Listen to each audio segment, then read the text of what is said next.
Oh, hi everyone. Today, after I did my shower, before I could go to Sainsbury's, I'm gonna make a review of Batman vs TMNT, which was my favorite TMNT animated movie. Although I didn't like Turtles forever, that it sure has been like 10 years since we haven't had a movie like this. And I'm guessing 10 years ago in 2009, I think 15 years ago in 2007, the TMNT franchise would embark on its first adventure in 2007's TMNT, which was a reboot to the first three live-action TMNT movies, involving around the Turtles experiencing modern-day obscurity, and they have to defeat their final boss, Max Winters. But in the new movie, I'm guessing that the 2007 movie did feature the Foot Clan being led by Karai, but for obvious reasons about the second movie being called Turtles Forever was just a product placement oriented movie. But this one isn't like the other two that I hated. So let's tackle this movie. Now, just because I didn't like Dragon Ball Evolution and Alita Battle Angel, I will not review them because I hate these movies. So, let me focus on Batman vs. TMNT. The plot, it goes like this. Even though it's an animesque attempt at bringing this idea to life based on a 2015 comic book series of the same name, just barely 2 years after the 2012 series had come to an end. Despite this, the story is basically simple. It all started at Power Industries, where Barbara Gordon discovers these four metahumans who are confronting the Foot Clan. Little did she know that, as she speaks to Bruce, they have no idea what they're doing with the Turtles, and it's revealed that the Turtles have left New York City behind to go to Gotham City. But my only big complaint about this movie, it's quite a very interesting example of a crossover. It's not like most crossovers that came out in 2019, but this one is interesting. But the only bad qualities I can think of, that there's something ridiculous about Adapted Out. I'm guessing that April O'Neil, Casey Jones, Splinter the Rat, Killer Croc, the Mad Hatter, and the Riddler were originally involved in the crossover in the comics of the same name. But they all do not show up in this movie for some reason. Yeah, that's kind of a bad quality I can think of. Now, anyways, I'm guessing that fan favorites like Black Mask and Firefly are nowhere to be found, as well as what you really saw about Leatherhead not appearing in this movie, with Bebop and Rocksteady being left out with Krang. Speaking of this, as they noticed, the Foot Clan was a front for these soldiers working for the League of Assassins, led by a villain team-up of Ra's al Ghul and the Shredder.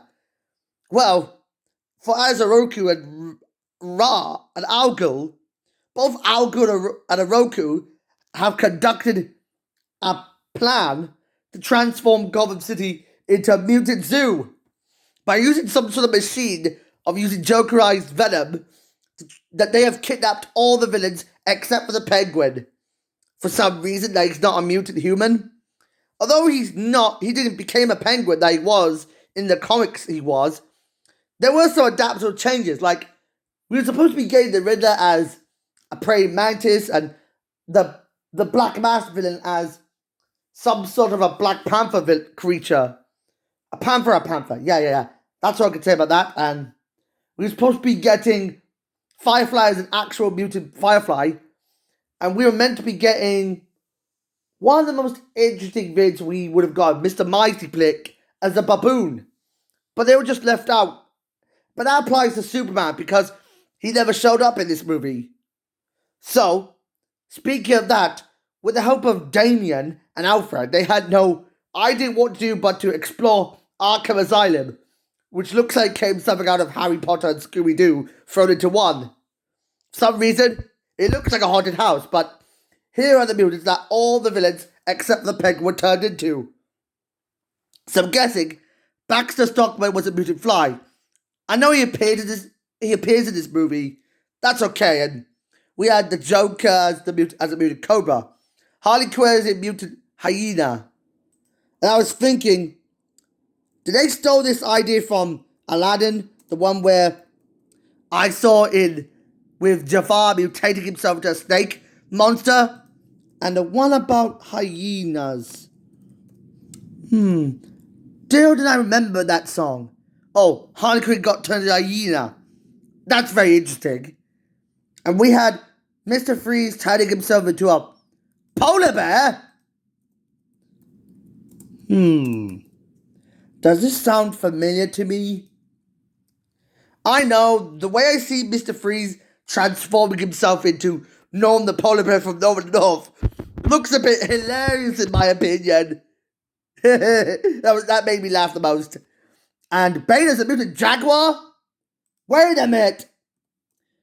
I could not understand why was Bane a mutant jaguar. I don't get it for some reason. Did they foreshadow this in Kipo? Wow. How good they've done this to her. And Poison Ivy is a mutant plant. A mutant plant? That doesn't make sense. She was supposed to be like a butterfly, but she became a plant. That's bizarrely bad. And a two-headed cat? Wait, Two-Face was a two-headed cat? That doesn't make sense. What the heck is a two-headed cat? Oh, I get a two-headed cat doesn't make sense for me. Why would you get a two-faced cat in it?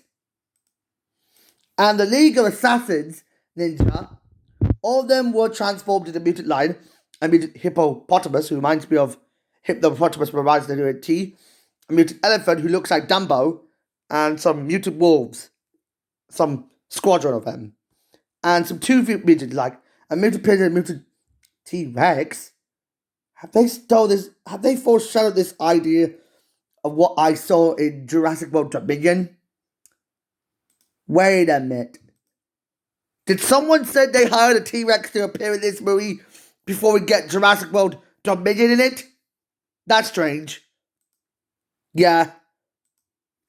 Speaking of dinosaurs, mutants and dinosaurs really do not mix together in this assortment. Although after they escape the haunted house and they go in a mad dash to the harbour, they arrive at Ace Chemicals, where they're about to send this machine up in the air to explode, to unleash a rainstorm, transform everyone to mutants.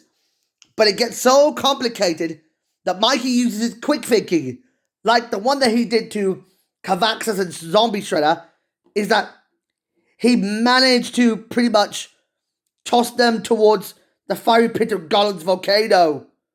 Yikes, Mikey went full Gollum mode. I don't get it. Now, the funniest thing, after Shredder fell into a vat of hot chemicals, I'm guessing the machine overloaded itself into a fireball that fell down to the ground, causing Ace Chemicals to be destroyed within the process. And thus, the movie would end with everyone having pizza. But that's not all. We end up getting a Jokerized Shredder? Oh, come on. Jokerized Shredder. Now, what the heck is a Jokerized Shredder? Oh no! Why would they do this to him? This is so not fair for him to do this. It's scary. I'm gonna have nightmares. Look at this. I don't get it. Wait a minute. I have no idea why this ending was so extremely abrupted. This was a terrible way to end a crossover like this. And there's no sequel involved? What they've done to themselves. Why did DC just shot themselves in the foot for this movie?